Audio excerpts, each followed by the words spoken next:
தேவ சத்தம், ஆமென், ஒரு அன்பின் சத்தம், எங்களை உணர்த்துவிக்கிற சத்தம், எங்களை வழிநடத்துகிற சத்தம், ஆமென், கடந்து வருவதாக.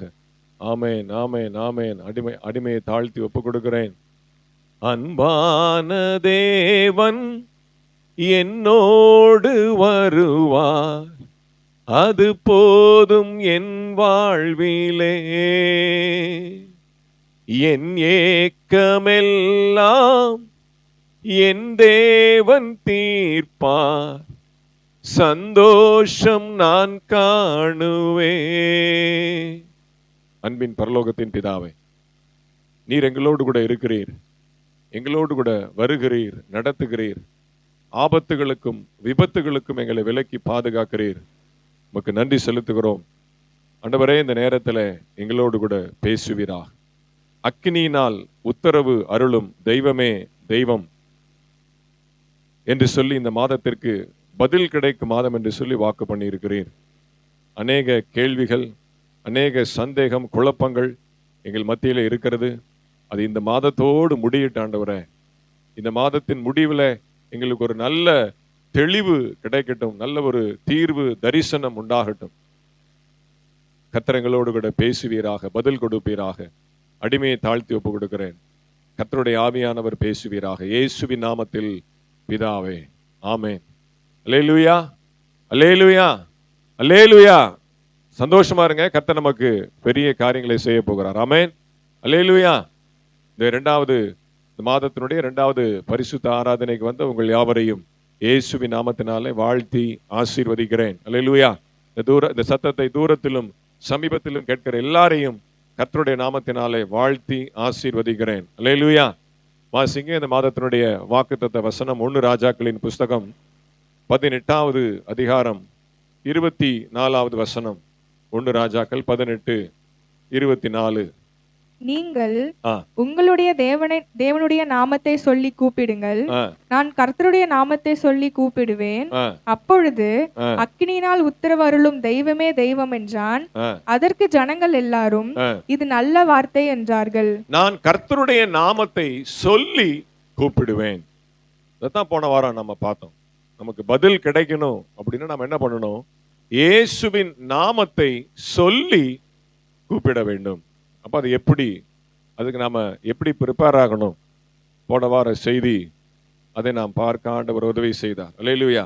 இந்த நாளிலும் பரிசுத்த ஆவியானவர் நமக்கு இன்னும் இந்த வசனத்தில் நல்ல ஆழமான கருத்துக்களை கற்றுக் கொடுப்பாராக. அதை புரிந்து கொள்ள, அதை இருதயத்தில் நாம் பதித்து கொள்ள, நடைமுறைப்படுத்த பரிசுத்த ஆவியானவர் நமக்கு துணை நிற்பாராக. அல்லேலூயா.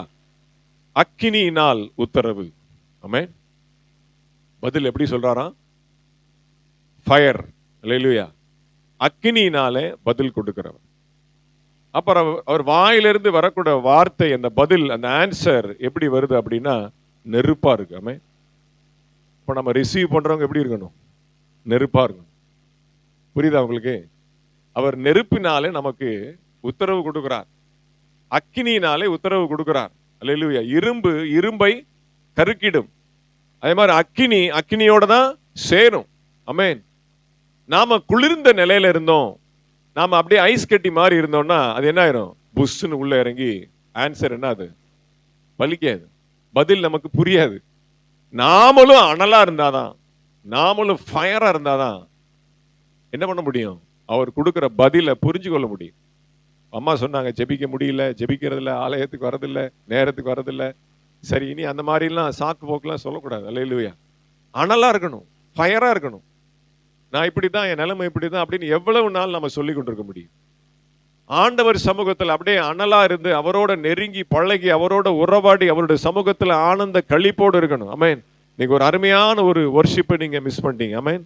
ஒரு தேவ பிரசன்னம், ஒரு தேவ மகிமை நிறைந்த ஒரு ஆராதனை இன்னைக்கு ஆண்டவர் நமக்கு கொடுத்தார். ஆமென். ஹல்லேலூயா. அப்ப நாம் அக்கினியினாலே நாம் இருந்தால்தான் அக்கினிமயமான உத்தரவை நாம் என்ன பண்ண முடியும்? வாங்க முடியும். அவருடைய போக்கஸுக்கு, அவருடைய எதிர்பார்ப்புக்கு, அவருடைய பார்வைக்கு நாம இருந்தாதான் நாம என்ன பண்ண முடியும்? அந்த பதிலை பெற்றுக்கொள்ள முடியும். அவருக்கு ஈக்குவலா நாம இருக்கணும்.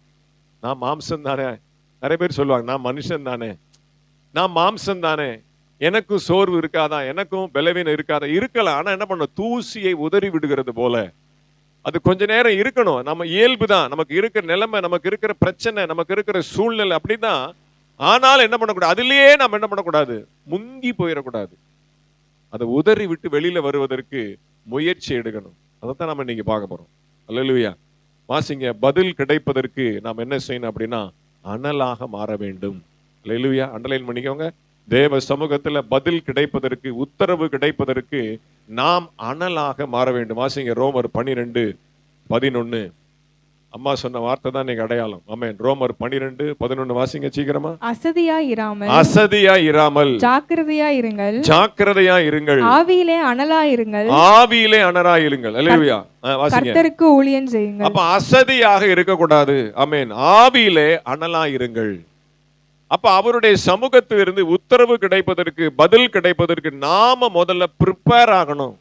நாம முதல்ல ஆவியிலே அனலா இருக்கணும். எல்லாம் அசதி, எல்லாம் லெத்தார்ஜிக்கான எண்ணங்களை எல்லாம், அசதியான, நிர்விசாரமான, அஜாக்கிரதையான சுபாவங்களை, ஜென்ம சுபாவங்களை களைந்து போட்டு, மாம்சத்தை களைந்து போட்டு நாம் ஆவிக்குரியவர்களாக, அனல் உள்ளவர்களாக மாற வேண்டும். அல்லேலூயா. அதை முதல்ல நம்ம செய்யணும். ஆமென். பதில் கிடைக்கல. நல்லா இந்த நீங்க சத்தியத்தை பாருங்க. இன்னைக்கு நம்முடைய சபையினுடைய சென்டர் பாயிண்ட் அப்படின்னு வச்சுக்கோங்க. டைரியில் எழுதி வச்சுக்கோங்க. இன்றைக்கு நம்முடைய ஊழியத்தினுடைய மைய பகுதியில் நாம் இருக்கிறோம். அல்லேலூயா. இனிமேல் இருந்து ஏறுமுகம். ஆமென். இனி இறங்குமுகம் கிடையாது. அல்லேலூயா. இதுவரைக்கும் இறங்குமுகம் போல இருந்தது, ஆனா இறங்குமுகம் இல்ல. நம்முடைய பார்வைக்கு அப்படி இருந்தது, சூழ்நிலை அப்படி இருந்தது, காரியங்கள் அப்படி சம்பவித்தது. ஆனால் இன்றைக்கு நம்முடைய சபையினுடைய, நம்முடைய ஊழியத்தினுடைய, நம்முடைய ஆவிக்குரிய ஜீவியத்தினுடைய மைய புள்ளியில, சென்டர் பாயிண்ட்ல இருக்கிறோம். இந்த பாயிண்ட்ல இருந்து, இன்னையிலிருந்து, இந்த க்ஷணப்பொழுது, இந்த பிரசங்கத்திலிருந்து ஒரு பெரிய ஒரு மாற்றத்தை, ஒரு உயர்வை ஆண்டவர் கொடுக்க போகிறார். விசுவாசித்தால் நீ தேவனுடைய மகிமையை காண்பாய். ஆமென். அல்லேலூயா. இந்த நாள், இந்த தேதி, இந்த நேரத்தை, இந்த பிரசங்கத்தை நீங்க ஜீவனுள்ள நாள் வரைக்கும் மறக்க கூடாது. ஆமென். நீங்க போக போக நீங்க புரிந்து கொள்வீங்க. ஆமென். அப்ப நாம் அசதியா இராதபடிக்கு, நல்ல உற்சாகமாக நிமிர்ந்து, நல்ல பலத்தோடு கூட, ஆமென், அசதியா இராதபடிக்கு ஆவியிலே அனலா இருக்கணும். இந்த பிரசங்கம் முடிகிற வரைக்கும் யாரும் கண்ணை அசரக்கூடாது, யாரும் அங்கேங்க அசரக்கூடாது, உங்கள் சிந்தை சிதறக்கூடாது, உங்களுடைய கவனம் சிதறக்கூடாது. உற்சாகத்தோடு, தைரியமாய், ஆமென், நல்ல முழு பலத்தோடு கூட, ஆண்டவரே உடைய வார்த்தை எனக்குள்ளே ஒரு அக்கினியை போல, ஆமென், ஒரு ஈட்டியை போல எனக்குள்ளே பாயணும். ஆமென். அப்படிப்பட்ட ஒரு பலத்தோடு கூட நீங்க கேளுங்க. அசதியா இராதீங்க. வாசிங்க. வெளிப்படுத்தின விசேஷம் 3வது அதிகாரம் 16வது வசனம். வெளிப்படுத்தல் 3:16. ஆமென். அல்லேலூயா. நீ குளிருமின்றி அனலுமின்றி, வெதுவெதுப்பா இருக்கிறபடியினால் உன்னை என் வாய் நின்று வாந்தி பண்ணி போடுவேன். இது ரொம்ப டேஞ்சர். இது ரொம்ப டேஞ்சரான ஒரு சிச்சுவேஷன். இன்னைக்கு தயவு செய்து இதுக்கு ஒரு முற்றுப்புள்ளி வைங்க. திடீர்னு ஃபயரா இருக்கிறது, திடீர்னு புஷ்ன்னு போயிடுது. அல்லேலூயா. இந்த மத்தாப்பு வாங்குவாங்க, சிலது பார்த்தீங்கன்னா நல்லா வெடிக்கும், சிலது அப்படியே புஷ்ன்னு பூமியிலே போயிடும், மேலே எழும்பாது, புஷ்வானம் அப்படியே இங்கேயே அமர்ந்து போயிடும். நீ குளிருமின்றி அனலுமின்றி இருக்காத. ஒண்ணு இப்படி இரு, இல்ல அப்படி இரு. ரெண்டுமே இல்லாம அப்படியே விழுந்து எந்திரிக்கிறது, ஒரு கன்சிஸ்டன்சி இல்லாம, ஒரு சரியான ஒரு ஸ்ட்ரக்சர்ட் ஆவிக்குரிய, ஒரு திட்டமிடப்பட்ட ஒரு ஆவிக்குரிய வாழ்க்கை இல்லாம இருக்கிற நிலை இன்றோடு முடிந்து போவதாக. என்ன பண்ணணும், எத்தனை மணிக்கு எந்திரிக்கணும், எல்லாம் ப்ரீ பிளான், எல்லாம் அப்படியே வரை போட்டு, எல்லாம் ஸ்கெட்ச் போடப்பட்ட, ப்ளூ பிரிண்ட் போடப்பட்ட ஒரு திட்டமிடப்பட்ட ஒரு வாழ்க்கை, ஒரு ஆவிக்குரிய வாழ்க்கை வாழ்வதற்கு இன்றிலிருந்து ஒரு நல்ல ஒரு தீர்மானத்தை எடுங்க. ஆமென். ஹல்லேலூயா. எதை செஞ்சாலும் செய்யாட்டினாலும் கர்த்தருடைய காரியத்துல கரெக்டா இருக்கணும். ஆமென். 12 மணிக்கு நேற்று போடுறேன் ஜெபம் தேவை அப்படின்னு பாக்குறேன், யார் போட்டிருக்கிறாங்க, யார் மிஸ்ஸிங். ஹல்லேலூயா. 2 பேர் தான் நேற்று உள்ள லாட்ல விழுந்திருக்கிறாங்க. ஹல்லேலூயா. ஆமென். சிபிஎஸ்சில படிக்க வச்ச பெரிய இழப்பு என்னன்னா, தமிழ் வரமாட்டேங்குது, தமிழ் இல்ல, வார்த்தை தகராறாகுது. அப்ப நமக்கு பெரிய வாய்ப்பு என்ன, பைபிள்.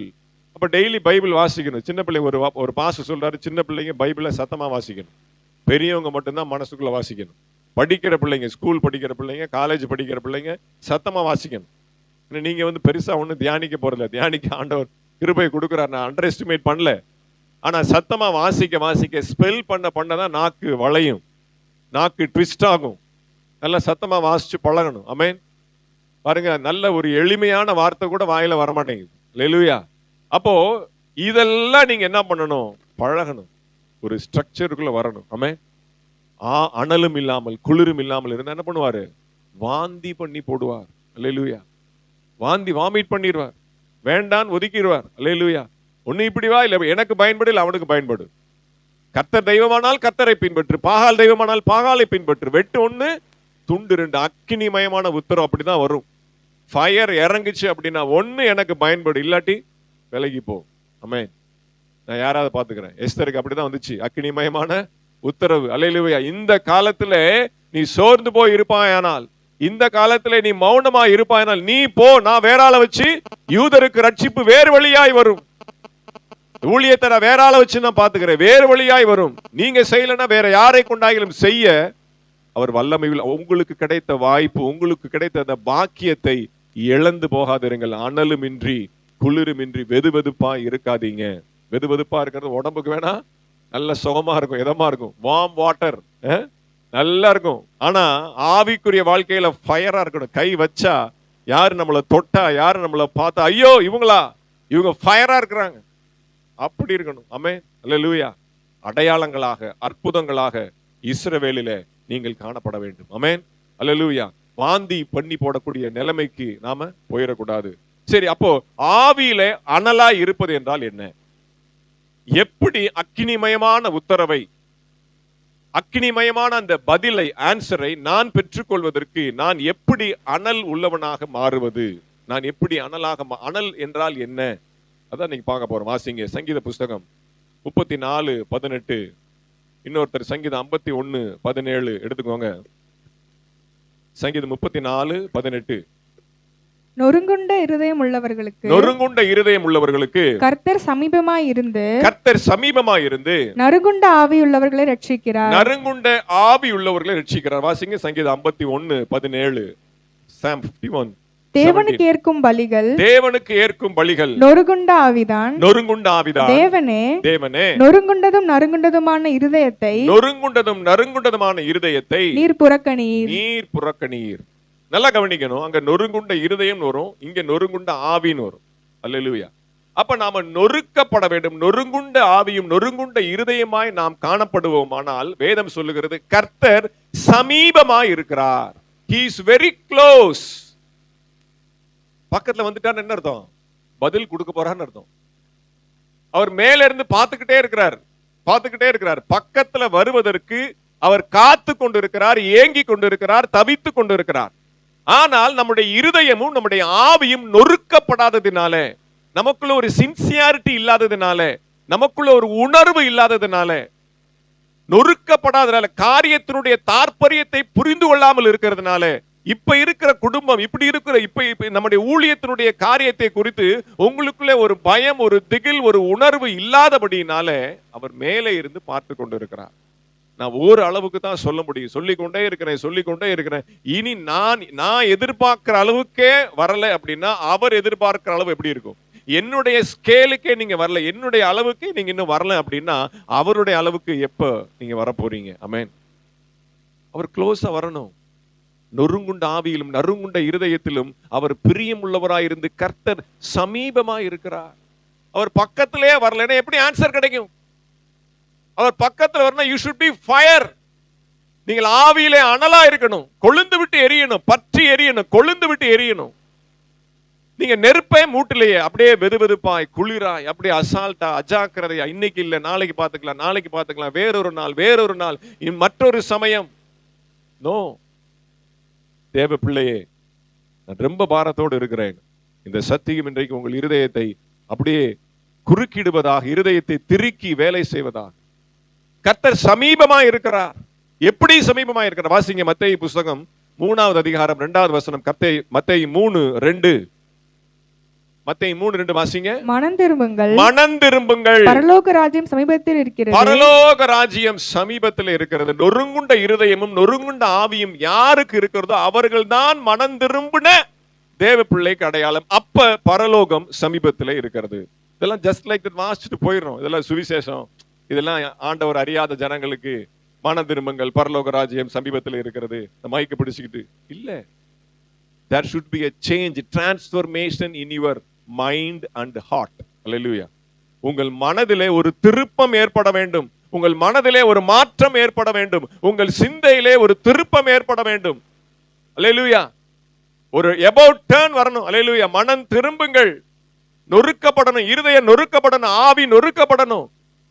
அப்போ கர்த்தர் சமீபமா இருக்கிறார். மனம் திரும்புதல் உங்களுக்குள்ள எப்ப இருக்குதோ அப்ப பரலோகமே இறங்கி வந்துருது. பரலோகமே இறங்கி வந்தா எப்படி இருக்கும் யோசித்து பாருங்க. அல்லேலூயா. அப்ப இந்த ஆராதனை, இந்த செய்தியை தேவ தூதர்களும் பார்ப்பதற்கு கேட்பதற்கு ஆவலோடு இருக்கிறாங்க. அப்ப பரலோகமே இறங்கி வருது. நீங்கள் ஆராதிப்பதை பார்க்க தூதர்கள் இறங்கி வருகிறாங்க. நான் என்ன பிரசங்கம் பண்றேன் கேட்கறதுக்கு தூதர்கள் இறங்கி வராங்க. ரட்சிப்புக்கு ஏதுவான வார்த்தைகளை ஆராய்ந்து பார்க்க தூதர்கள் இறங்கி வராங்க. அர்த்தம் பரலோகம் இறங்கி வருகிறது. நல்லா யோசிச்சு பாருங்க. நான் மனம் திரும்பினேன் அப்படின்னா, என் மனசு மாறிடுச்சு அப்படின்னா, என் மனசு கர்த்தருக்கு பிரியமா மாறிடுச்சு அப்படின்னா, என் மனசு நொறுக்கப்பட்டுருச்சு அப்படின்னா, பரலோகம் சமீபத்தில் இருக்கிறது. பரலோகம் சமீபத்தில் இருக்கிறது என்றால் கர்த்தர் சமீபத்தில் இருக்கிறார். தேவன் பரலோகத்தில் இருக்கிறார். ஆமென். அல்லேலூயா. அப்ப அவர் சமீபத்தில் வருகிறார் என்றால் பரலோகம் இங்கே இருக்குது. இப்ப நீங்க பரலோகத்தில் இருந்தீங்கன்னா எப்படி இருப்பீங்க? இப்படியா இருப்பீங்க? இழுத்து போத்தி தூங்கிட்டு இருப்பீங்களா? கிரிக்கெட் பார்த்துட்டு இருப்பீங்களா? இந்தியா ஃபைனலுக்கு போயிடுச்சா இல்லையான்னு உங்களுக்கு அக்கறையா இருக்குமா? கவலையா இருக்குமா? யார் யாரு கூட போறான், எவன் கூட போறான், அந்த அக்கறை இருக்குமா உங்களுக்கு? எவன் வர போறான், என்ன செய்ய போறான், அந்த கவலை இருக்குமா? அல்லேலூயா. ஏன் என்ன நடக்குதோ நடக்கட்டும், உலகத்துல என்ன கவிந்து போகுதோ கவிந்து போகட்டும், என்ன நிமிருதோ நிமிரட்டும், நானோ கர்த்தருடைய சமூகத்துல மனமகிழ்ச்சியா இருப்பேன். அல்லேலூயா. மாறுங்க. மாற்றம் தேவை. டிரான்ஸ்ஃபர்மேஷன் தேவை. அல்லேலூயா. ஒரு மனம் மாறுதல் தேவை, மனம் திரும்புதல் தேவை. மனம் திரும்புங்கள், பரலோக ராஜ்யம் சமீபத்தில் இருக்கு. அதான் ஆவியின் அனல். நீங்க எப்ப நொறுக்கப்படுறீங்களோ, எப்ப மனம் திரும்புறீங்களோ, எப்போ ஒரு தீர்மானம் எடுக்கிறீங்களோ, அந்த தீர்மானத்தை அடைவதற்கு, அந்த தீர்மானத்தை நிறைவேற்றுவதற்கு, இன்னைக்கு ஜெபம் பண்ணுவேன், இதை வாசிப்பேன், இதை செய்வேன் அப்படின்னு சொல்லி ஒரு பிளான் போட்டு அந்த தீர்மானத்தை அடைவதற்கு என்ன முயற்சி எடுக்கிறீங்களோ, hallelujah, answer will be very close. Hallelujah. Beulah வாட்ஸ்அப்ல வந்து ஒரு description, very close to victory. நான் சொன்னேன், அது முதல்ல எடு. அல்லேலூயா. நம்ம ஜெயித்தவர்கள். ஆமென். அல்லேலூயா. மரணத்தை ஜெயித்த கிறிஸ்து நம்மோடு கூட இருக்கிறார். சாத்தானை ஜெயித்து, we are not close, we are already attained the answer. ஆமென். அப்போ நாம் க்ளோஸா வந்து கொண்டிருக்க ஆண்டவர் நம்மகிட்ட எதிர்பார்க்கிற காரியம் என்னன்னா, நாம் அனலா இருக்க வேண்டும். நம்முடைய இருதயம் நொறுக்கப்பட வேண்டும். காரியம் இப்படி இருக்கிறதே, என்னுடைய சபை இப்படி இருக்கிறதே, என்னுடைய மேய்ப்பர் கண்டித்து கண்டித்து கண்டித்து சொல்லி கொண்டிருக்கிறாரே, அவருடைய உள்ளத்துல என்ன பாரம் இருக்கிறது, என்ன நடக்க போகிறது, என்ன சம்பவிக்க போகிறது, ஏன் இப்படி திரும்ப திரும்ப திரும்ப திரும்ப அவர் வலியுறுத்தி கொண்டே இருக்கிறார். ஆமென். நொறுக்கப்படணும். அல்லேலூயா. நொறுக்கப்படாம ஒண்ணும் நடக்காது. அப்பளத்தை நொறுக்கி பாயசத்துல போட்டு சாப்பிட்டா எவ்வளவு டேஸ்டா இருக்கும். ஆமென். அல்லேலூயா. காராபூந்தியை நொறுக்கி போட்டு டீல போட்டு சாப்பிடுறாங்க. அல்லேலூயா. நீ கிட்ட போவாங்க? வாய்ப்பே இருக்காது. நொறுக்கப்படணும். ஆமென். அப்பளம் நொறுக்கப்படுவது போல, ஆமென், சுக்குநூறாய், ஆமென், அடிக்கப்பட்ட வண்ணமாக இன்றைக்கும் கிறிஸ்து இயேசு ரத்தம் சொட்ட சொட்ட பிதாவினுடைய வலது பாரிசத்திலே பரிந்து பேசி ஜெபித்துக் கொண்டு அவரே நொறுக்கப்பட்ட நிலைமையில் இருக்கும்போது நாம் அஜாக்கிரதையான நிலைமையில இருக்கலாமா? தேவ பிள்ளையே, ஆவியிலே அனலா இருங்கள். பரலோக ராஜ்யம் சமீபத்தில் இருக்கிறது. கர்த்தர் சமீபத்தில் இருக்கிறார். ஆமென். நீங்க அனலா இல்லை அப்படின்னா he will be very far away. அவர் ரொம்ப தூரம் போயிடுவார், ரொம்ப விலகி போயிடுவார். எப்ப பார்த்தாலும் காணாமல் போன ஆடு போல உங்களை தேட வைக்காதீங்க. Don't give more time for him to only searching. தேடுவதற்காக மட்டுமே அவரை நீங்க பயன்படுத்தாதீங்க. உங்களுக்குள்ளே கிரியை செய்கிறவராக, உங்களுக்குள்ளே காரியங்களை நடப்பிக்கிறவராக அவரை நீங்க மாற்றணும் அப்படின்னா நீங்கள் ஆவியிலே அனலாய் மாற வேண்டும். அப்பதான் அக்கினிமயமான உத்தரவு உங்களுக்கு கிடைக்கும். அவர் கொடுக்கிற ஆன்சர், அவர் கொடுக்கிற வெளிப்பாடு, அவர் கொடுக்கிற பதில புரிஞ்சுக்கிறதுக்கு நாம ஆவியில் அனலா இல்லைன்னா புரிஞ்சிக்கவே முடியாது. என்னுடைய பாரத்தை உங்களால உள்வாங்கிக்கவே முடியாது. அப்ப நீங்க ஆவியில அனலா இருக்கணும் அப்படின்னா நொறுக்கப்படணும். இதை நான் செய்யறேன், இது சரியா தப்பா, இந்த நேரத்தில் இப்படி உட்கார்ந்து இருக்கிறது சரியா தப்பா, என் கையில இந்த காரியம் இருக்குது, செய்யலாமா வேண்டாமா? அல்லேலூயா. கொஞ்சம் அலசி ஆராய்ந்து பாருங்க. அல்லேலூயா. கர்த்தர் சமீபமா வந்தாலே பதில் கிடைக்கும். அல்லேலூயா. வாசிங்க ரோமர் புஸ்தகம். இன்னொன்னு உங்களுக்கு எளிமையான ஒரு காரியத்தை கற்றுக் கொடுக்கிறேன். பைபிள் வாசிக்கும் போது உங்களுக்கு எல்லா பதிலுமே அதுல தான் இருக்கு. என்னுடைய பிரசங்கத்துல உங்களுக்கு பதில் கிடைக்கலாம். நீங்க எதிர்பார்த்த கேள்வி, அதற்குரிய பதில் ஆண்டவர் என் மூலமா கொடுக்கலாம். நான் உங்களுடைய மேய்ப்பன், நான் உங்களுடைய தீர்க்கதரிசி. அல்லேலூயா. கர்த்தருடைய நாமத்தினால வருகிற வார்த்தை உங்களுக்கு பதிலாக மாறலாம். ஆனால் நீங்க வேதம் வாசிக்கும் பொழுது கர்த்தர் உங்களோடு டைரக்டா பேசுறார் அப்படின்றது மட்டும் நீங்க நினைச்சுக்கோங்க. ஜெபம் நீங்க அவர்கிட்ட பேசுறது, பைபிள் வாசிக்கிறது அவர் உங்கள்கிட்ட பேசுறது. இப்ப பைபிள் வாசிக்கும் போது நீங்க ஒரு பகுதி வாசிக்கிறீங்க அப்படின்னா வாசிட்டே போங்க, நிப்பாட்டாதீங்க. அடுத்த அதிகாரம் ஸ்டார்ட் ஆகும் போது முதல் அதிகாரத்தினுடைய கண்டினியூவேஷன் அதுல இருக்கான்னு பாருங்க. எப்படி சொல்றாங்க அப்படின்னா அது ரொம்ப கஷ்டம் செய்யறது. ஒரு லெட்டர் உங்களுக்கு போடுறாங்க. அந்த காலத்துல எங்க அக்கா வந்து எங்க அம்மாவுக்கு லெட்டர் போடுவாங்க. அப்பெல்லாம் போன் கிடையாது, ஒண்ணுமே கிடையாது.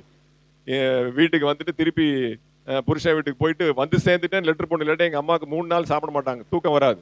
அந்த லெட்டர் வந்தாதான் எங்க அம்மாவுக்கு நிம்மதி. இங்க இருந்து பஸ் ஏற்றி விடுவாங்க, திருப்பி அங்க போய் லெட்டர் எங்க அக்கா போட்டாதான் எங்க அம்மாவுக்கு நிம்மதி.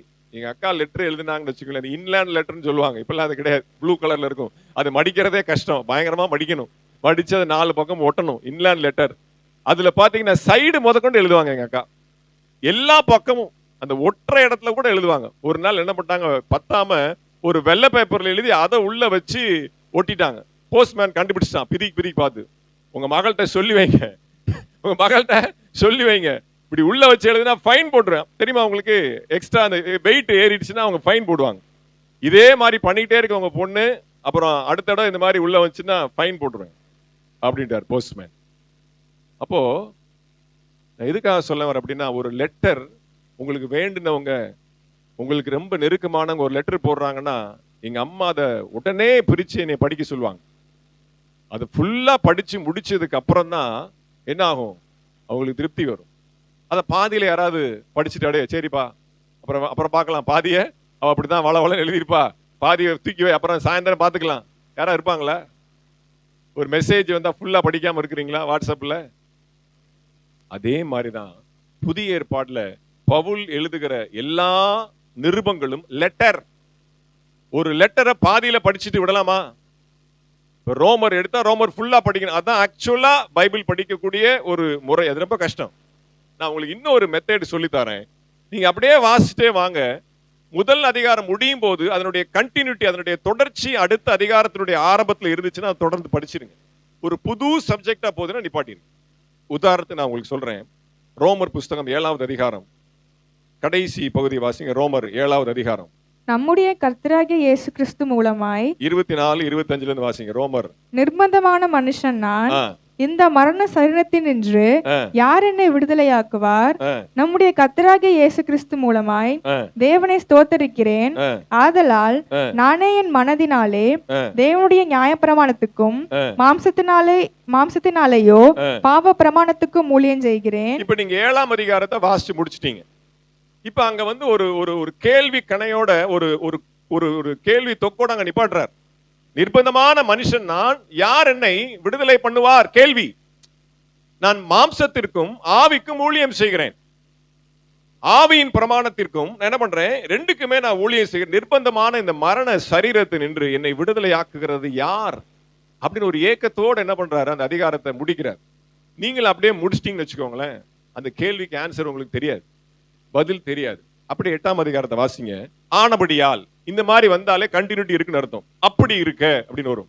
அப்பொழுது அப்படின்னு ஆரம்பிக்கும் அதிகாரம். இப்படி இருக்க, அப்ப எப்படி இருக்க? மேல இருக்கு ஆன்சர். அப்படி இருக்க அப்படின்னா மேல அதனுடைய கண்டினியூட்டி. அப்ப ஆனபடியால் என்ன? ஆனபடி ஒருத்தன் கஷ்டப்படுறான், விடுதலை ஆகாம கஷ்டப்படுறான், மாம்சத்திற்கும் ஆவிக்கும் ஊழியம் செய்கிறான், மரண சரீரத்தின் விடுதலை ஆகாம, பாவத்திலிருந்து விடுதலை ஆகாம ஒருத்தன் கஷ்டப்படுறான். ஆனபடினா அப்படி கஷ்டப்படுறவனுக்கு, ஆனபடியால் கிறிஸ்து இயேசுக்கு உட்பட்டவர்களாயிருந்து மாம்சத்தின்படி நடவாமல் ஆவியின்படியே நடக்கிறவர்களுக்கு ஆக்கினை தீர்ப்பு இல்லை. அப்ப கிறிஸ்துவுக்கு ஒரு மனிதன் உட்பட வேண்டும். அதான் ஆன்சர். 2வது பாருங்க. கிறிஸ்து இயேசுவினாலே ஜீவனுடைய ஆவியின் பிரமாணம் என்னை பாவம் மரணம் என்பவைகளின் பிரமாணத்தினின்று விடுதலையாக்கிற்றே. விடுதலை செய்கிறது யார்? அங்க கேள்வி. இங்க 2வது அடுத்த அதிகாரத்தில் 2 வசனத்தில் அந்த கேள்விக்குரிய பதில் அங்க கிடைச்சிருக்கு. இப்ப நீங்க 7ஆம் அதிகாரத்தை வாசிச்சுட்டு நீங்க 2 நாள் கழிச்சு 8ஆம் அதிகாரம் வாசிச்சீங்கன்னா கனெக்ஷன் இருக்காது. புரிஞ்சா உங்களுக்கு? அல்லேலூயா. அந்த மாதிரி நீங்க பைபிள் வாசிங்க. பழைய ஏற்பாடு கூட பிரச்சனை இல்லை, அது கதை சரித்திரம். அது எங்க விட்டாலும் நம்ம என்ன பண்ணிடலாம், பிடிச்சி எடுத்துடலாம். அதுவும் கொஞ்சம் கவனமா வாசிக்கணும். அப்போ ஒரு அதிகாரத்தை முடிச்சிட்டு அடுத்த அதிகாரம் ஸ்டார்ட் பண்ணும்போது இதற்கும் அதற்கும் இணைப்பு இருக்குதா? திடீர்னு ஆரம்ப தீர்க்க தரிசன வரத்தை நாடுங்கள், அன்பை நாடுங்கள் அப்படின்னு ஒரு புது சப்ஜெக்ட் ஆரம்பிப்பார். அப்ப கூட நீங்க என்ன பண்ணலாம், அடுத்து வாசிக்கலாம். நீங்க வேலை இருக்கு, அது இருக்கு, அது இருக்கு, நீங்க இதை கட் பண்ணீங்க அப்படின்னா அந்த அனல் கட் ஆயிரும். ஆமே, இந்த ஃபயர் கட் ஆயிரும். அப்ப கிறிஸ்து இயேசுக்கு உட்பட்டவர்களா இருந்து ஆவியின் பிரமாணம் என்னை விடுதலையாக்கிற்றே. ஆன்சர் அங்க வந்துருது. அதுதான் நம்ம இப்ப பார்க்க போறோம். வாசிங்க ரோமர் நிருபம் 11வது அதிகாரம் 34, 35. ரோமர் 11. கர்த்தருடைய சிந்தையை அறிந்தவன் யார்? கர்த்தருடைய சிந்தையை அறிந்தவன் யார்? அவருக்கு ஆலோசனைக்காரனாய் இருந்தவன் யார்? அவருக்கு ஆலோசனைக்காரனாய் இருந்தவன் யார்? தனக்கு பதில் கிடைக்கும்படிக்கு முந்தி அவருக்கு ஒன்றை கொடுத்தவன் யார்? முந்தி அவருக்கு ஒன்றை கொடுப்பவன் யார்? இது கேள்வி. தேவனுடைய சித்தத்தை அறிந்து கொள்வது எப்படி? ஆண்டவருடைய சித்தம், ஆண்டவர் மனசுல என்ன நினைக்கிறாரு, அவர் என்ன பிளான் வச்சிருக்கிறாரு, அவருடைய ஆலோசனை என்ன, அவருடைய சித்தம் என்ன, அவருடைய சிந்தை என்ன என்பதை எப்படி அறிந்து கொள்வது? அடுத்து பாருங்க, தனக்கு பதில் கிடைக்கும்படி, ஆண்டவர்ட்ட இருந்து ஒரு பதில் கிடைக்கும்படி முந்தி அவருக்கு ஒன்றை கொடுப்பவன் யார் அப்படின்னு அதிகாரத்தை முடிக்கிறார். அதுக்கப்புறம் ஆமேன் போட்டு முடிச்சிட்டார், ரைட், அவ்வளவுதான், கண்டினியூட்டி இல்ல அப்படின்னு நீங்க நினைக்காதீங்க. 8ஆம் அதிகாரத்தை நீங்க வாசிங்க, அந்த கேள்விக்கு எல்லா பதிலும் அங்க இருக்கு. வாசிங்க. அப்படி இருக்க சகோதரரே, நீங்கள் உங்கள் சரீரங்களை பரிசுத்தமும் தேவனுக்கு பிரியமுமான ஜீவ பலியாக ஒப்பு கொடுக்க வேண்டும் என்று தேவனுடைய இரக்கங்களை முன்னிட்டு உங்களை வேண்டிக் கொள்கிறேன். அப்ப அந்த கேள்விக்கு பதில் கிடைக்கணும் அப்படின்னா உங்களை நீங்க ஃபயரா மாத்துங்க. ஒரு இன்ட்ரோடக்ஷன் கொடுக்க பாருங்க. அப்படி இருக்க, அப்ப 8ஆம் அதிகாரம் எப்படி ஆரம்பிக்குது? அப்படி இருக்க. எப்படி இருக்க? மேலே உள்ள கேள்விக்கு பதில் கிடைக்க, அதுக்கு நீங்க அந்த மாதிரி நிலைமையில நீங்க இருக்கிறீங்க, அதற்கு பதில் கிடைக்க. அப்படி இருக்கக்கூடிய நிலைமையில நீங்க என்ன செய்யணும்? உங்களை ஜீவ பலியாக நீங்கள் வார்க்க வேண்டும். தேவனுடைய சிந்தை அறிந்து கொள்ள பதில் கிடைக்க ஒரு புத்தியுள்ள ஆராதனை செலுத்து. ஜபத்துல போய் உட்காரும் போது நல்லா பாடி துதித்து ஆராதித்து உங்களுடைய மாம்சத்தை மறந்து உங்களை ஜீவ பலியாய் நீங்கள் ஒப்பு கொடுக்க வேண்டும் என்று அவருடைய நாமத்தினாலே நான் உங்களை வேண்டிக் கொள்கிறேன். உங்களுக்கு சொல்லிக் கொடுக்கிறார், கற்றுக் கொடுக்கிறார். எப்படி அவர்கிட்ட பதில் கிடைக்கிறது, எப்படி அவர்கிட்ட பதில ரிசீவ் பண்றது, பதில் கிடைக்கத்தக்க அவருக்கு முந்தி கொடுக்கத்தக்கவன் யார்? எதை கொடுத்தா பதில் கிடைக்கும்? முதல்ல ஜீவ பலியாய் உங்களை கொடுங்க, உங்களை அர்ப்பணிங்க, டெடிகேட் பண்ணுங்க. அல்லேலூயா. மாம்சத்துல போய் ஜெபத்துல உட்காராதீங்க. அல்லேலூயா. அப்படி இருக்க சகோதரர், நீங்கள் உங்கள் சரீரங்களை பரிசுத்தமும் தேவனுக்கு பிரியமான ஜீவ பலியாய் ஒப்பு கொடுங்க. ஒன்றை கொடுப்பவன் யார்? பதில் கிடைக்க முந்தி அவருக்கு ஒன்றை கொடுப்பவன் யார்? அந்த ஒண்ணு என்ன? அது எதை கொடுத்தா கிடைக்கும்? ஜீவ பலியாய் உங்களை ஒப்பு கொடுக்க வேண்டும். அடுத்து 2வது வசனம் தான் பாயிண்ட். வாசிங்க. நீங்கள் இந்த பிரபஞ்சத்திற்கு ஒத்த வேஷம் தெரியாமல், நீங்கள் இந்த பிரபஞ்சத்திற்கு ஒத்த வேஷம் தெரியாமல் தேவனுடைய நன்மையும், 3 வார்த்தை, அழகான வார்த்தை பாருங்க, தேவனுடைய நன்மையும் பிரியமும் பரிபூர்ணமான சித்தம் பரிபூர்ணமான சித்தம் இந்த தேவனுடைய சிந்தையை அறிந்தவன் யார்? அந்த கேள்வி, அதற்குரிய பதில் இங்க வருது பாருங்க. தேவனுடைய நன்மையும் பிரியமும் பரிபூர்ணமான சித்தம் இன்னதென்று. அதான கேள்வி. அங்க 11ஆம் அதிகாரத்துல 34ஆம் வசனம், கர்த்தருடைய சிந்தையை அறிந்தவன் யார்? அதான் கேள்வி. அதுக்குரிய பதில் இங்க வருது பாருங்க. தேவனுடைய நன்மையும் பிரியமும் பரிபூர்ணமான சித்தம் இன்னதென்று. என்ன தேவனுடைய சித்தம் என்ன என்று, இன்னதென்று பகுத்தறியத்தக்க, புரிந்து கொள்ள, தேவனுடைய சித்தத்தை புரிந்து கொள்ள, பகுத்தறியத்தக்க, விளங்கி கொள்ள உங்கள் மனம் புதிதாகிறதுனால மறுரூபமாகுங்கள். இதான் ஆன்சர். நம்முடைய சபையினுடைய தீமே இந்த வசனம் தான். நேற்று தான் இதை தியானிக்க ஆண்டவர் உதவி கொடுத்தார். அதான் சொன்னேன், இந்த ஊழியத்தினுடைய மைய புள்ளிய இன்னைக்குதான். ஆமென். அல்லேலூயா. இந்த சபையினுடைய, இந்த ஊழியத்தினுடைய, இந்த அழைப்பினுடைய, இந்த தரிசனத்தினுடைய, நம்முடைய ஆவிக்குரிய ஓட்டத்தினுடைய மைய சென்டர் பாயிண்ட், சென்டர் ஆஃப் அட்ராக்ஷனே இன்னைக்குதான். ஏன்னா இன்னைக்குதான் இந்த வசனத்தை முதல்ல தியானிக்க போகிறோம். அல்லேலூயா. உங்கள் மனம் புதிதாகிறதுனாலே நீங்கள் மறுரூபமாகுங்கள். எதற்கு? அவருடைய சித்தம் இன்னதென்று அறிந்து கொள்ளத்தக்க என்னுடைய மனம் மறுரூபமாக வேண்டும். நான் பதில் கிடைக்க, தேவனுடைய சமூகத்திலிருந்து ஒரு உத்தரவை வாங்கி கொள்ள, அக்கினிமயமான உத்தரவை வாங்கி கொள்ள என் மனம் புதிதாக்கப்பட வேண்டும், என் மனம் மறுரூபமாக வேண்டும், நான் வேறு மனுஷனாய் மாற வேண்டும், நான் மாற்றப்பட்டவனாக, நான் வேறு சிந்தை உள்ளவனாக, வேற ஆவி உடையவனாக, நொறுக்கப்பட்டவனாக, மறுரூபமாக்கப்பட்ட இருதயத்தை உடையவனாய் நான் மாறும் பொழுது தேவனுடைய சித்தம் இன்னதென்று பகுத்தறியத்தக்க விளங்கிக் கொள்ள எனக்கு முடியும். அல்லேலூயா. இப்ப நீங்க 11ஆம் அதிகாரத்திலே முடிச்சிட்டீங்க அப்படின்னா அதற்குரிய பதில் உங்களுக்கு கிடைக்காது. இதான் பைபிள் வாசிக்கக்கூடிய மெத்தட் உங்களுக்கு சொல்லித்தரேன். அல்லேலூயா. இதெல்லாம் பைபிள் காலேஜ் சொல்லி தர மாட்டாங்க. ஆமென். இது வாசிக்கும் பொழுது இன்னைக்கு சங்கீதம் 104 வாசிச்ச அது ஒரு வசனம் வந்தது. அவரை தியானிக்கிற தியானம் எனக்கு இனிதா இருந்தது வந்துச்சு. வாசிக்க வாசிக்க அப்ப என்ன பண்ணணும், என்ன அடுத்து வர்றது பாத்தீங்கன்னா பெரிய லிஸ்ட். அந்த 2ஆம் வசனத்துக்கு அப்புறம் பாத்தீங்கன்னா தெளிந்த எண்ணமுள்ளவனா இருக்க வேண்டும், பெரிய லிஸ்ட் பாருங்க. புத்தி சொல்லுகிறோம், புத்தி பகிர்ந்து கொடுக்கணும், என்ன பண்ணணும், அன்பா இருக்கணும், மாயமற்ற தீமையை வெறுக்கணும், நன்மையை பற்றிக்கொள்ளணும், சகோதர சிநேகம் இருக்கணும், கனம் பண்ணணும், அசதியா இருக்கக்கூடாது. எல்லாம் பாத்தீங்கன்னா மனம் திரும்பின மறுரூபமாக்கப்பட்ட இருதயத்தினுடைய அடையாளம். அப்ப அந்த பாயிண்ட் தலைப்பு தான், நீங்கள் மறுரூபமாக, உங்கள் மனம் புதிதாகிறதுனால நீங்கள் மறுரூபமாக வேண்டும். அல்லேலூயா. அவருடைய நன்மையும் அவருடைய சித்தம் என்னது? தவறான சித்தம் கிடையாது. அவர் நம்மை கெடுக்கவோ அழிக்கவோ, அவரை நம்மை விழத்தல்லவோ ஒரு நாளும் தீமைக்கு ஏதுவான எண்ணம் அவரிடத்துல கிடையவே கிடையாது. தேவனுடைய சிந்தை, தேவனுடைய சித்தம் எப்படிப்பட்டது? நன்மையும் பிரியமும். அவர் உங்களுக்கு கொடுப்பதற்கு பிரியமா இருக்கிறார். உங்களுக்கு பதில் கொடுக்க, உங்களுக்கு உத்தரவு கொடுக்க, உங்களை ஆசீர்வதிக்க அவர் பிரியமுள்ளவராய் இருக்கிறார். பரிபூர்ண கொடுத்தா பாதியில அறகுறையா கொடுக்க மாட்டார். ஃபுல்ஃபில் பண்ணுவார். நிரம்ப நிரம்ப அப்படியே தொண்டைக்குழி நிரம்புற வரைக்கும் சொல்றேன், வேணாம் இனிமேல் போடாதீங்க, நெஞ்சில பிடிச்சிருச்சு. அல்லேலூயா. நெஞ்சுக்குழியில் இருக்கிற வரைக்கும் நிரம்ப பரிபூர்ணமான தேவனுடைய நன்மையும் பிரியமும், பரிபூர்ணமான சித்தம் இன்னதென்று பகுத்தறியத்தக்க, அதை புரிந்து கொள்ள, அதை நீங்க விளங்கிக் கொள்ள, தேவனுடைய சித்தம் என்ன என்று சொல்லி அறிந்து கொள்ள உங்கள் மனம் புதிதாகிறதுனால நீங்கள் மறுரூபமாகுங்கள். மனசை புதிதாக்குங்க. ட்ரெஸ் புதுசா போறது பிரச்சனை இல்லை. அல்லேலூயா. போட்டு துவைங்க. இயேசுவின் ரத்தத்தினால போட்டு துவைச்சு கும்மி நல்லா மிஷின்ல போட்டு நல்லா நொக்கி எடுங்க. அல்லேலூயா. பிழிஞ்சு அப்படி எல்லா கசடும் வெளியில போகட்டும். உங்கள் மனசு இன்னைக்கு புதுசா இதை அந்த இடத்துக்கு வெளில போகணும். அல்லேலூயா. ஒரு டிரான்ஸ்ஃபர்மேஷன் வேணும். இன்னைக்கு தான் இந்த சபையினுடைய வசனத்தை தியானிக்க ஆண்டவர் உதவி செஞ்சிருக்கிறார். அல்லேலூயா. அப்ப இந்த வசனத்துல நாம பழக்குவிக்கப்படல அப்படின்னா, ஒரு எழுப்புதலையோ, நான் முதல்ல எழும்பாம, எனக்குள்ள ஒரு எழுப்புதல் வராம, எனக்குள்ள ஒரு மறுரூபம் வராம, நான் வெளியில மறுரூபத்தை பார்க்க முடியாது. சேர் நிரம்பாது. அல்லேலூயா. நல்லா கவனிக்கணும். அல்லேலூயா. அப்ப ஆண்டவர் நம்மை மறுரூபமாக்க வேண்டும். அல்லேலூயா. இப்ப மனசு உடைக்கப்பட வேண்டும், நொறுக்கப்பட வேண்டும். இப்ப அடுத்து உங்களுக்கு ஒரு கேள்வி வரும், எதை நினைச்சு என் மனசை நான் உடைக்கிறது?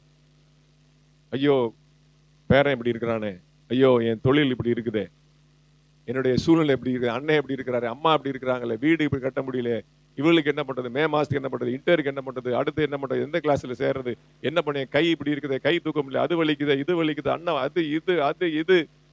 சூழ்நிலைகளை நினைத்து பார்த்து, உங்கள் தேவைகளை நினைத்து பார்த்து, உங்கள் பிரச்சனைகளை நினைத்து பார்த்து உங்கள் மனசு உடையக்கூடாது. அல்லேலூயா. அப்படி உங்களுடைய மனசு உடையக்கூடாது. அல்லேலூயா. தேவனுக்கும் உங்களுக்கும் இருக்கக்கூடிய அந்த உறவினுடைய இடைவெளி எந்த அளவுக்கு இருக்கிறதுன்றதை பார்த்து மனஸ்தாபப்பட்டு உங்க மனசு உடையும். புரியுதா இல்லையா? புரியாது. நாளைக்கு இப்படி இருக்குதே, நாளைக்கு வேலைக்கு வந்துருவாங்களே, அவங்களுக்கு சம்பளம் கொடுக்கணுமே, அவங்க முடிச்சுட்டு போனா அடுத்து எலக்ட்ரிஷியனுக்கு என்ன பண்ணணும், தேவைகளுக்காக, சூழ்நிலைக்காக, பாரத்திற்காக, துக்கத்திற்காக, கவலைக்காக, பிள்ளைகளுக்காக, சொந்த பந்தங்களுக்காக, உறவுகளுக்காக நினைச்சு நினைச்சு நினைச்சு அழுது கவலைப்பட்டு மனசு உடைஞ்சு போகக்கூடாது. அது தேவனுக்கு பிரியமான மன ஒடிந்து போகிறது அல்ல. நொறுக்கப்படுதல் அந்த காரியத்தில் அந்த மையமா வச்சு அல்ல. நல்லா கவனிச்சுக்கோங்க. உங்களுடைய உலகத்தின் காரியங்களுக்காக, உங்களுடைய உலகத்தின் தேவைகளுக்காக, உங்களுடைய சொந்த பந்தங்களுக்காக, உங்களுடைய மாம்சத்தின் தேவைகளுக்காக உங்களுடைய இருதயம் நொறுக்கப்படுவது அல்ல. உங்களுக்கு தொடர்ந்து வாசிச்சா உங்களுக்கு தெரியும். அப்போ எனக்கும் ஆண்டவருக்கும் இருக்கக்கூடிய அந்த உறவில, எனக்கும் ஆண்டவருக்கும் இருக்கக்கூடிய அந்த ஐக்கியத்தில, அந்த பந்தத்தில எந்த அளவுக்கு நான் குறைவுபட்டு இருக்கிறேன், எந்த அளவுக்கு கேப் இருக்கு, எந்த அளவுக்கு விரிசல் விட்டுருக்கு, எந்த அளவுக்கு இடைவெளி இருக்கு, அந்த இடைவெளிக்குள்ளதான் சாத்தான் போயிட்டு வர. அதை நான் பிக்ஸ் பண்ணணும், அதை நான் போய் அட்டாச் பண்ணணும். அந்த உறவை நான் நெருங்கி போய் அவரோடு கூட நான் இணைந்து கொள்வதற்கு நான் என்ன தடை இருக்கு, என்னென்ன இடைவெளி இருக்கு, அதை பார்த்து ஆண்டவரே நீர் இப்படி இருக்கிறீர், நான் இப்படி இருக்கிறேனே, உங்களுடைய வசனம் இப்படி சொல்லுகிறது, நான் வசனத்தின் நடக்காமல் நான் இப்படி இருக்கிறேனே, நான் அசதியா, அதை பார்த்து பார்த்து பார்த்து தேவனுக்கும் எனக்கும் இருக்கிற இடைவெளியை பார்த்து உங்களுடைய மனசு உடைக்கப்பட வேண்டும். உங்களுக்கு சொல்லித்தரேன் எப்படின்னு. வாசிங்க 2 கொரிந்தியர் புஸ்தகம் 7வது அதிகாரம் 10-11. 2 கொரிந்தியர் 7:10-11. தேவனுக்கேற்ற துக்கம், தேவனுக்கேற்ற துக்கம் பின்பு மனஸ்தாபப்படுகிறதற்கு இடமில்லாமல், பின்பு மனஸ்தாபப்படுகிறதற்கு இடம் கொடாமல் ரட்சிப்புக்கு ஏதுவான மனம் திரும்புதலை உண்டாக்குகிறது. ரட்சிப்புக்கு ஏதுவான மனம் திரும்புதலை உண்டாக்குகிறது. லௌகீக துக்கமோ, லௌகீக துக்கமோ மரணத்தை உண்டாக்குகிறது. இந்த வசனத்தை கெட்டியா பிடிச்சுக்கோங்க. நீங்க எப்படி உங்க மனசு உடைக்கப்பட வேணுங்கிறதுக்கு இந்த வசனம் தான் உங்களுக்கு பக்கபலம், சப்போர்ட்.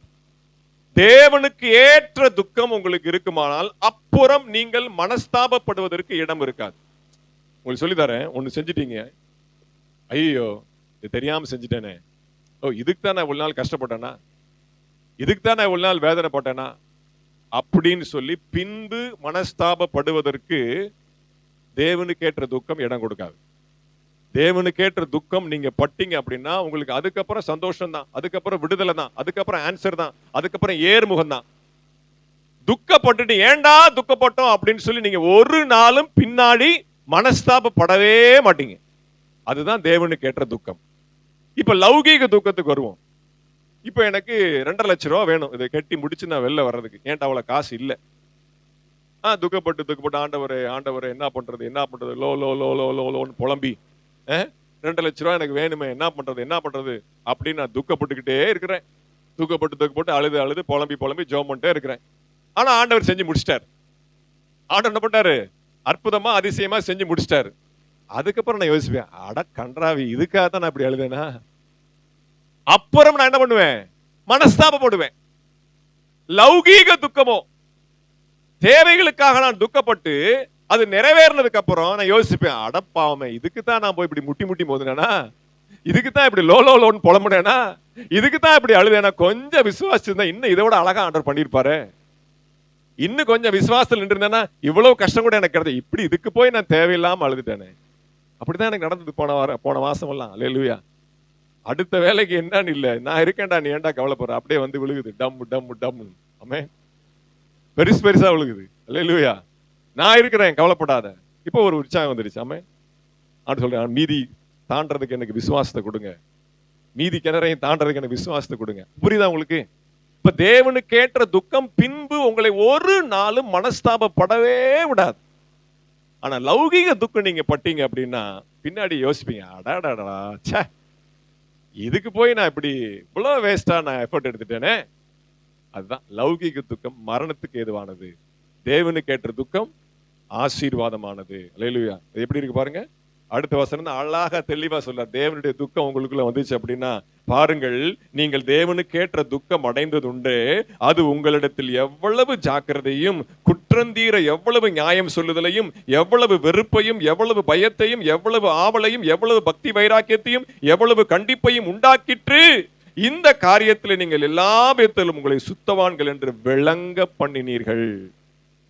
தேவனுக்கேற்ற துக்கம் உங்களுக்குள்ள இருந்துச்சுன்னா உங்க லைஃப் அப்படியே நூல் பிடிச்ச மாதிரி இருக்கும். பயம் அங்க இருக்கிற பாருங்க, தேவனுக்கேற்ற பயம், வெறுப்பு, உலகத்தை வெறுக்கிற வெறுப்பு, ஆமென், வேதத்தின் மேல் உள்ள ஆவல், ஒரு பக்தி வைராக்கியம், நமக்குள்ளே ஒரு செல்ஃப் கண்ட்ரோல், கண்டிப்பு, எல்லாம் ஆட்டோமேட்டிக்கா நம்மளை அப்படியே மெருகேத்தி அப்படியே ஷைன் பண்ணி தேவனுக்கேற்ற துக்கம் உங்களுக்குள்ள இருந்துச்சு அப்படின்னா அப்படியே பல வந்துடுவீங்க, அக்கினியா மாறிடுவீங்க. அதைத்தான் ஆண்டவர் எதிர்பார்க்கிறார். மகளே, மகனே, என்னுடைய அக்கினிமயமான உத்தரவு உனக்கு வேணுமா? எனக்குரிய துக்கத்தை நீ படு, உனக்குரிய துக்கத்தை பார்க்காத. என்னுடைய பாரத்தை நீ வாங்கிக்கோ. நான் 33 வருஷம் தான் இருந்தேன், 3 வருஷம் தான் ஊழியம் செய்ய முடிஞ்சது, நான் விட்டுட்டு போயிட்டேன், என் வேலை யார் செய்ய போறா? அந்த கவலை இல்லாம நீ வீட்டுக்கும் குடும்பத்துக்கும் ஓடிட்டே இருந்தேன் அப்படின்னா எப்படி நீ முன்னேறுவ? அதை நான் பாத்துக்கிறேன். மரத்தை வச்சவன் தண்ணி ஊத்த மாட்டான்னு உலகத்துக்காரனே சொல்றான். நீ தேவனுடைய பிள்ளையா இருந்து நீ ஏன் இப்படி அற்பமான காரியத்துக்காக கவலைப்படுகிறாய்?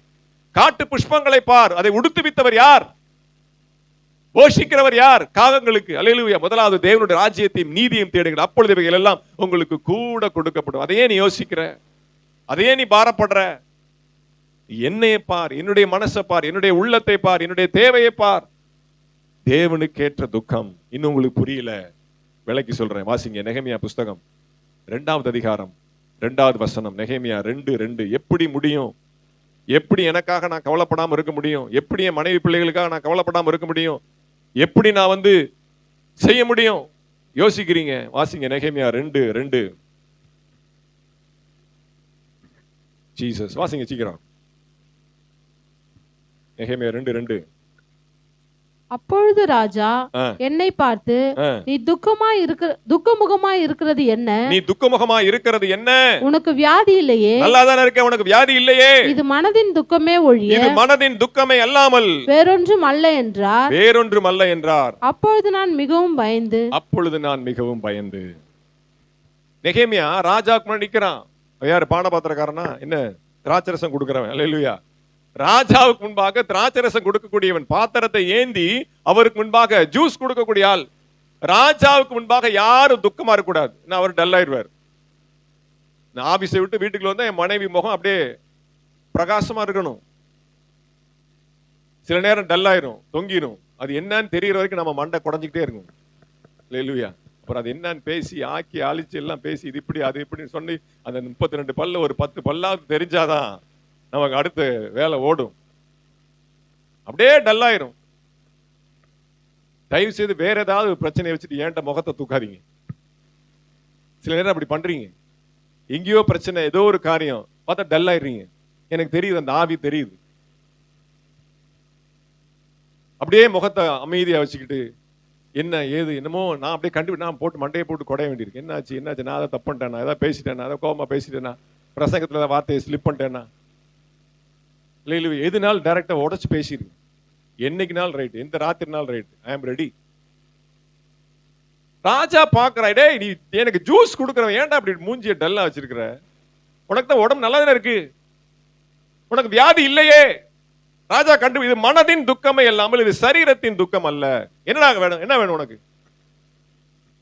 எருசலேம் இல்ல, என் தேவனுடைய ஆலயம், எருசலேமின் அலங்கம் இடிபட்டிருக்கு ராஜா. நான் போய் கட்டணும். நான் இங்க டியூட்டியில இருக்கிறேன். எப்படி செய்யறது? ஒரே எதிர்ப்பா இருக்கு. காசு இல்ல, பணம் இல்ல, ஜனங்கள்லாம் சோம்பேறியா இருக்கிறாங்க, நிர்விசாரமா இருக்கிறாங்க. எனக்கு தூக்கம் வரல. டியூட்டி முடிச்சுட்டு வீட்டுக்கு போனா என்னால கதை அடைச்சிட்டு அழுதுகிட்டே இருக்கேன், புலம்பிட்டு இருக்கேன். என் தேவனுடைய அலங்கம், எருசலேமின் அலங்கம் இடிந்து போயிருக்கிறதே. தேவனுக்கு ஏற்ற துக்கம். அவன் வீட்டு என்னாச்சா, மனைவி என்னாச்சா, பிள்ளை என்னாச்சு, தண்ணி வருதா, வாக்கா என்ன, வரப்பு என்ன, பம்பு செட் என்ன, அது அல்ல நெகேமியாவுடைய துக்கம்.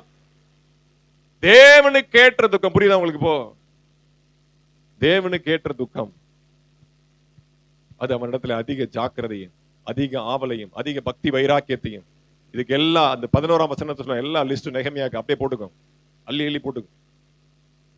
பக்தி அலங்கத்தை கட்டணும், வைராக்கியம், ஆவல். எப்படா லீவ் கொடுப்பார், எப்ப ஆனுவல் லீவ் கொடுப்பார், ஓடணும் எருசலேமுக்கு. நான் இங்க இருக்க வேண்டிய ஆளே இல்லை, கட்டப்பட்டிருக்கிறேன், டியூட்டியில இருக்கிறேன். நான் தேவனுக்காக முழு நேரமா ஊழியம் செய்யணும், வேலையை விடணும். அல்லேலூயா.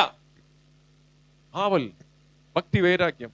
ஆனா சூழ்நிலை இப்படி இருக்கு, என்ன பண்றது? தேவனுக்கு ஏற்ற துக்கம். பாக்குறாங்க, லீவ் கிராண்டட், போயிட்டு வா, எவ்வளவு நாள் லீவ்னு எடுத்துக்கோ, எல்லா பொருளையும் எடுத்துக்கோ, ஆளை கூட்டிட்டு போ, பொருளை எடுத்துட்டு போ, வழியெல்லாம் ஒருத்தனும் உன்னை தடை பண்ண. எல்லாருக்கும் லெட்டர் பாருங்க, சாங்ஷன், டக்கு டக்கு டக்கு டக்கு டக்கு. அல்லேலூயா.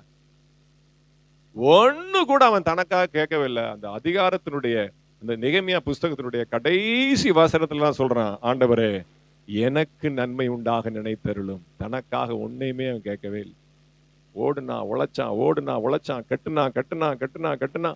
அலங்கத்தை கட்டி முடித்து ஜனங்களை ஸ்திரப்படுத்தி எஸ்ராவை வர வச்சு ஜனங்களுக்கு உபதேசத்தை கொடுத்து கம்ப்ளீட் ஒரு ரிவைவல், ஒரு டிரான்ஸ்பர்மேஷன் வந்த பிறகு கடைசியா கேட்கிறான், ஆண்டவரே இவ்வளவு செஞ்சுட்டேன், எனக்கு நன்மை உண்டாக நினைத்தருளும். அது தேவனுக்கு ஏற்ற துக்கம். அல்லேலூயா. நீங்க எதுக்காக துக்கப்படுறீங்க? குழம்பு வைக்கணுமே, மீன் விலை ஏறிடுச்சே, தங்க விலை ஏறிடுச்சே, மே மாசத்துக்கு என்ன பண்றது, பிரியாணி போடலாமா இல்லை வெறும் குஸ்காவை போட்டு அனுப்பிச்சிடலாமா? மச்சனே அப்படி இருக்கிறாரு, தம்பி இப்படி இருக்கிறாரு, அண்ணன் இப்படி இருக்கிறாரு, தம்பி இப்படி இருக்கிறாரு. பிள்ளைகளே கவலைப்படாதீங்க. லௌகீக துக்கம் மரணத்துக்கு நேராய் கொண்டு போய்விடும். ஒருவேளை பிசிக்கலா நம்ம மறி காட்டினாலும் நடைப்பணமா இருக்கிறேன்னு சொல்றாங்கல்ல, செத்து போனா செத்து போய் பொழைச்சேன்னு சொல்றாங்க. அது என்ன அர்த்தம்? இதுதான் லௌகீக துக்கமா மரணத்துக்கு ஏதுவானது. நடைப்பணமா இருப்பீங்க. சில பேர் பேசுவாங்க, என்ன பேசுறன்றதே அவங்களுக்கு புரியாது, எனக்கும் புரியாது. அல்லேலூயா. தேவனுக்கு ஏற்ற துக்கம். அப்புறம் நீங்கள் மனஸ்தாபப்படுவதற்கு ஒரு நாளும் உங்களுக்கு இடம் கொடுக்காது. எருசலேமை கட்டிட்டு வந்து நிக்கிறான், கம்பீரமா வந்து நிக்கிறான் நெகேமியா. அல்லேலூயா. நான் செஞ்சது தப்பு, நான் லீவ் போட்டது தப்பு, எருசலேமை போய் கட்டுனது தப்பு, நான் செஞ்ச காரியம் தப்பு தப்பு தப்பு என்று சொல்லி ஒரு நாளும் அவனுடைய இருதயத்தை வாதிக்காது. நான் நல்ல காரியத்தை செய்த சொல்ல, நல்ல வேலை. அல்லேலூயா. சொல்றான், நல்ல வேலை. ஆமென். தேவனுடைய வேலை நல்ல வேலை. தேவனுக்கு ஏற்ற துக்கம் நல்ல துக்கம். ஆமென். மனம் திரும்பணும். அப்போ உங்க மனசு இன்னைக்கு மறுரூபமாக வேண்டும். அல்லேலூயா. தேவனுடைய நன்மையும் பிரியமும் பரிபூர்ணமான சித்தம் இன்னதென்று பகுத்தறியத்தக்க உங்கள் மனம் புதிதாகிறதுனால மறுரூபமாகுங்கள். இனிமே பட்டு உலகத்துக்காக தேவைக்காக நீங்க கவலைப்பட்டீங்க அப்படின்னா வேஸ்ட். லௌகீக துக்கம் மரணத்துக்கு ஏதுவான். இன்னும் உங்களுக்கு புரியல, இன்னும் உங்களுக்கு ஆவியான ஒரு விலைக்கு சொல்ல விரும்புகிறார். சில சம்பவங்களை, சில மனிதர்களை, ஆவிக்குரிய நபர்களை பார்க்கும் பொழுது இன்னும் நீங்க தெளிவு பெறுவீங்க. அல்லேலூயா. ஒரு 5 நிமிஷம் கூடானால் ஆகும், மன்னித்துக் கொள்ளுங்கள். வாசிங்க மார்க் சுவிசேஷம் 9வது அதிகாரம் 22, 23. மார்க் 9, 22, 23. அவன் மிகுந்த ஆஸ்தியுள்ளவனாய் இருந்தபடியினால். No no no mark 9, 22, 23. மைக்ல வாசிங்க. இவனை கொல்லும்படி அது அநேக தரம் தீயிலும் தண்ணீரிலும் தள்ளிற்று. நீர் ஏதாகிலும் செய்யக்கூடுமானால் எங்கள் மேல் மனதிருங்கி எங்களுக்கு உதவி செய்ய வேண்டும் என்றான்.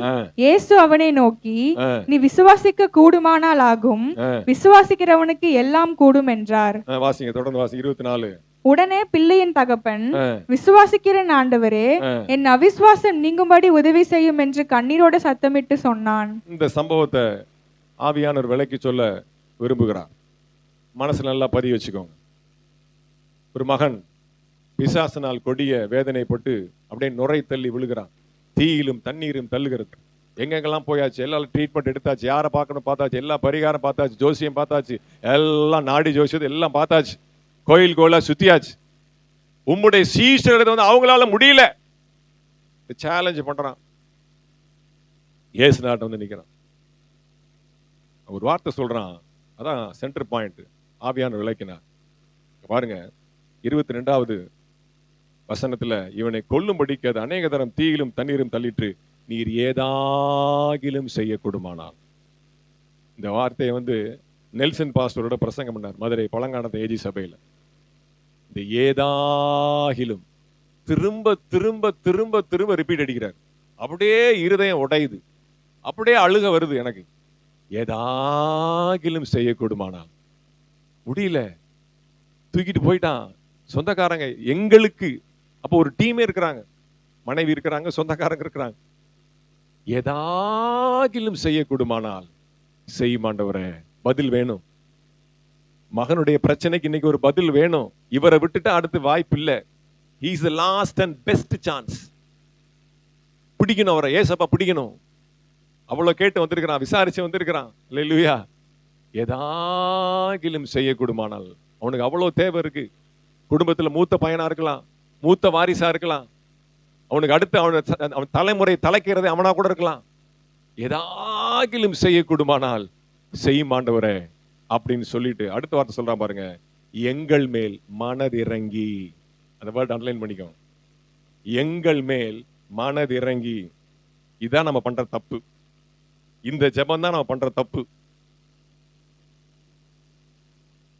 வானத்திலிருந்து, பரலோகத்திலிருந்து, உன்னதத்திலிருந்து, பிதாவினுடைய மடியிலிருந்து, பிதாவினுடைய சன்னிதானத்திலிருந்து, எவ்வளவு மேன்மையிலிருந்து கொள்ளையாடின பொருளை அவ்வளவு உயர்ந்த மேன்மையை விட்டு விட்டு துறந்து விட்டு அடிமையின் ரூம் எடுத்து வந்து இறங்கி வந்தவர் பூமிக்கு வந்தவர். அல்லேலூயா. அவரை போய் மனசு இறங்குங்கன்னு சொல்றீங்க, அவரை போய் மனம் இறங்குங்கன்னு சொல்றீங்க. நீங்க மனசு இருக்கிறதுனால தானே அவர் மேல இருந்து கீழே வந்திருக்கிறாரு. அவர் மனசு இறங்க கூடாது, நீ மனசு இறங்கணும், நீ மனம் மாறணும், நீ மறுரூபம் அடையணும், உன்னுடைய மனசு மாறணும். அவர் தயவு வச்சதுனால தானே, இறக்கம் வச்சதுனால மேல இருந்து கீழே வந்திருக்கிறார். பிதாவினுடைய அந்த பெரிதான மேன்மையை விட்டு, பிதாவினுடைய அந்த இன்பமான சன்னிதானத்தை விட்டு அதை கொள்ளையாடின பொருளாய் எண்ணாமல் அடிமையின் ரூபம் எடுத்து அவர் இறங்கி வந்தாரே. அவரை போய் இன்னும் இறங்கி அவர் பாதாளத்துக்கு போயிட்டாரு, பூமிக்கும் போயிட்டாரு, பாதாளத்துக்கும் போயிட்டாரு. அவர் இறங்குறதுக்கு இனி ஆழமே இல்ல. அவரை போய் மனது இறங்குங்கன்னு சொல்றது it's a very very very wrong bro. அல்லேலூயா. உங்களுக்கு புரிஞ்ச மாதிரி நான் சொல்லிடுறேன். அல்லேலூயா. நீ தாங்க மனசு மாறணும், நீ தான் மனசு மாறணும். அல்லேலூயா. அப்ப ஆண்டவர் பாக்குறாரு, டேய் நீ என்னைய மனசு இறங்க சொல்றியா? இதுக்கு மேல என்ன இறங்குறது? மேடை விடுவேன் இறங்கி வந்துடுவா, கேமரால விழுக மாட்டேன், அதனால இறங்குறது இல்லை. மற்ற சபை நான் இறங்கி ஓடிடுவேன். அல்லேலூயா. இது நமக்கு பெரிய கஷ்டமா இருக்குது. என்னைய போய் இறங்க சொல்றியே?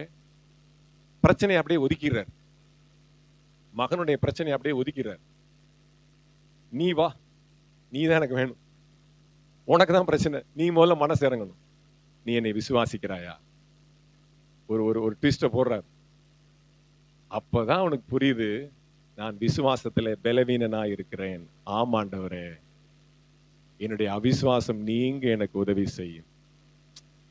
அப்போ நான் எதிர்பார்க்கிற லெவலுக்கு நீ இல்ல, நீ முதல்ல இறங்கி வரல, உனக்குள்ள ஏதோ ஒரு கேப் இருக்குது. நீ என்னை சேலஞ்ச் பண்ண பாக்குறதுக்காக நீங்க வந்திருக்கிற. அங்க போனேன் இங்க போனேன், உங்க சீஸ்டர்களோட கூட கூட்டு போயிட்டு ஆண்டவரே ஒண்ணு முடியல, நீங்க என்ன பாத்துருவீங்க அப்படின்னு நீ மனசுல நினைக்கிற. வாய் தான் சொல்லுது ஏதாகிலும் செய்யுங்க, அந்த வாய் கெஞ்சுது, ஆனா உன்னுடைய உள்ளம் கடினப்பட்டு இருக்கிறது. என்னை விசுவாசிக்க இன்னும் நீ ஆயத்தமா இல்லை. அந்த கேப்பை பிடிக்கிறார் ஆண்டவர். அல்லேலூயா. நீ என்னையவா இறங்க சொல்ற? நீ அவிசுவாசத்திலிருந்து விசுவாசத்திற்கு இறங்கு, நீ விசுவாசத்திற்குள்ளே வா. அப்ப அப்படியே உடஞ்சிடறான் பாருங்க அந்த வார்த்தை. நீ என்னை விசுவாசிக்கிறாயா என்று கேட்ட உடனே, உம்மை விசுவாசிக்கிறேன் ஆண்டவரே, ஆகிலும் என் அவிசுவாசம் நீங்கும்படி உதவி செய்யும் என்று கண்ணீரோடு உரத்த சத்தத்தோட சொன்னான். ஆண்டவர் அந்த விசுவாசத்தை டச் பண்ண உடனே, அந்த கேப்பை டச் பண்ண உடனே, அந்த கேப்பை ஃபில் பண்றதுக்கு அவருடைய அந்த உணர்வு, அந்த ஆவி, அந்த அன்பை ஊட்டின உடனே அவன் புரிஞ்சுக்கிட்டான், பிரச்சனை நான் தான், என் பையன் இல்ல. அல்லேலூயா. பிரச்சனை நான் தான், நான் சரியாயிட்டா போதும், அடுத்த செகண்ட் என் தேவனால் அற்புதம் செய்யும். நான் இறங்கி வரணும். கண்ணீரோட உரத்த சத்தத்தோட கதறினான். அடுத்த செகண்ட் அங்க பதில் கிடைக்குது. அக்கினிமயமான உத்தரவு. ஆமென். அற்புதம் நடக்கிறதுலாம் செகண்ட் தான், நாம தான் லேட் பண்றோம். அவரை போய் ஆண்டவரே மனம் இறங்குங்க, ஆண்டவரே இறங்குங்க, தாவீதின் குமாரனை இறங்கும், தாவீதின் குமாரனை இறங்கு. அவர் தான் இறங்கிட்டாரு ஆல்ரெடி. ரகசியத்தை புரிஞ்சுக்கோங்க. ஆவியானவர் நேற்று இரவு வெளிப்படுத்தினார். மனது இறங்கி, நீ மனசு இறங்கு, நீ அவிசுவாசத்து முதல்ல வெள்ளவா. என்னால முடியும் உனக்கு நம்பிக்கை இருக்கா? ஆமென். அது ஆண்டவர் செய்கிறார். அப்பதான் அந்த இடத்துல அற்புதம் நடக்குது. அடுத்து இரண்டாவது சம்பவம் மத்தேயு 15:28. மத்தேயு 15:28 ஏற்கனவே பார்த்தது, நான் சீக்கிரமா சுருக்கமா சொல்லிட்டு போயிடுறேன். இயேசு அவளுக்கு பிரதியுத்தரமாக, ஸ்திரீயே, உன் விசுவாசம் பெரிது, நீ விரும்புகிறபடி உனக்கு ஆக கடவது என்றார். அப்ப இந்த கானானிய ஸ்திரீனுடைய மகள் பிசாசினால் கொடிய வேதனைப்படுகிறாள். அதே சம்பவம் தான் இங்க. ஆண்டவர் என்ன பண்றாரு? பிரஷர் கொடுத்து நெகட்டிவா பேசி, எதிர்மறையா பேசி பேசி பேசி பிரச்சனை அப்படியே ஓரம் தள்ளிட்டு இவளுக்கும் ஆண்டவருக்கும் இருக்கக்கூடிய அந்த உறவை ஆண்டவர் பலப்படுத்துகிறார். அதாங்க பாயிண்ட். அல்லேலூயா. அவ வந்தது மகளுக்காக, ஆனால் போனது விசுவாசத்தினாலே நிரம்பி. நீங்க ஒவ்வொரு முறையும் ஜெபிக்கும் போது உங்க மனசுனுடைய ஆழத்துல என்ன இருக்கு அப்படின்னா, ஆண்டவரே இப்ப நான் ஜெபத்தை முடிச்சிட்டு நான் எந்திரிக்க போறேன். ஒரு பிளான் பண்ணி ஜெபத்துல உட்கார்றீங்க. ஜெபத்தை முடிச்சு நான் எந்திரிக்கும் போது ஒருவேளை என்னுடைய சூழ்நிலை மாறாமல் இருக்கலாம், என்னுடைய பிரச்சனை மாறாமல் இருக்கலாம், எனக்கு குணமடையாமல் இருக்கலாம், ஆனால் எனக்குள்ளே ஒரு மாற்றம் இருக்கணும். பிரச்சனை அல்ல, நீங்க மாறி இருக்கணும். ஆமென். அல்லேலூயா. உங்களுக்கு புரியல? இன்னும் புரியல? அல்லேலூயா.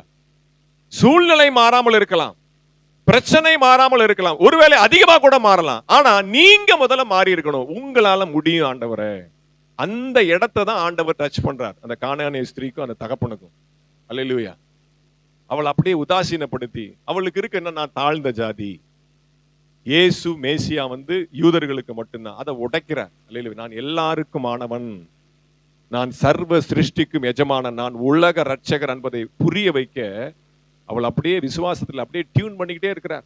விசுவாசத்தை அப்படியே என்ன பண்றார், அப்படியே பிரஷ் பண்றார், தீட்டுறார், பட்டை தீட்டுறார், கடைசியில கொடுக்கிறார். நீ உன் விசுவாசம் பெரிது. அப்ப என்ன அர்த்தம், அந்த பெரிது, அந்த லெவல், அந்த ஸ்கேல், அந்த லேண்ட்மார்க், அந்த பெஞ்ச் மார்க், அதை அடையிற வரைக்கும் என்ன பண்றாரு, தீட்டிக்கிட்டே இருக்கிறார். அல்லேலூயா. உன் விசுவாசம் பெரிது.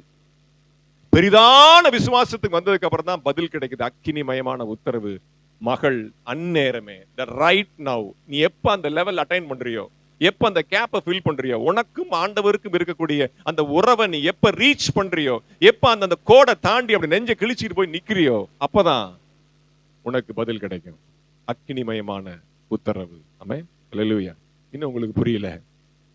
ஆமென். ஏதோ திகைக்கிறீங்க. இன்னொரு சம்பவத்தை நான் சொல்கிறேன். 1 சாமுவேல் புஸ்தகம் 1வது அதிகாரம் 9-10. 1 சாமுவேல் 1வது அதிகாரம் 9-10 வாசிங்க. சீலோவிலே அவர்கள் புசித்து குடித்த பின்பு அன்னாள் எழுந்திருந்தால், ஆசாரனாகிய ஏலி கர்த்தருடைய ஆலயத்தின் வாசல் நிலையண்டையிலே ஒரு ஆசனத்தின் மேல் உட்கார்ந்திருந்தான். அவள் போய் மனங்கசந்து மிகவும் அழுது கர்த்தரை நோக்கி விண்ணப்பம் பண்ணி, சேனைகளின் கர்த்தாவே, தேவரீர் உம்முடைய அடியாளின் சிறுமையை கண்ணோக்கி பார்த்து உம்முடைய அடியாளை மறவாமல் நினைந்தருளி உமது அடியாளுக்கு ஒரு ஆண் பிள்ளையை கொடுத்தால் அவன் உயிரோடு இருக்கும் சகல நாளும் நான் அவனை கர்த்தருக்கு ஒப்பு கொடுப்பேன், அவன் தலையின் மேல் சவரகன் கத்தி படுவதில்லை என்று ஒரு பொருத்தனை பண்ணினாள். எல்லாரும் தெரிஞ்ச சம்பவம் இது. ஆவியானவர் இன்றைக்கு விலைக்கு சொல்ல விரும்புகிறார். அல்லேலூயா. அன்னாளுக்கு பிள்ளை இல்லை, அதான் பிரச்சனை. தட் இஸ் தி, அதான் பிரச்சனை, அதுதான் பாரம். அது ஆண்டவருக்கு பெருசு இல்லை, அது ஆண்டவருக்கு பெருசு இல்லை. தேவை அன்னாள் தான். அன்னாளுக்கு பிள்ளையை கொடுக்கறது அவருக்கு, அதை எப்படினாலும் அவர் பார்த்துக்குவார்.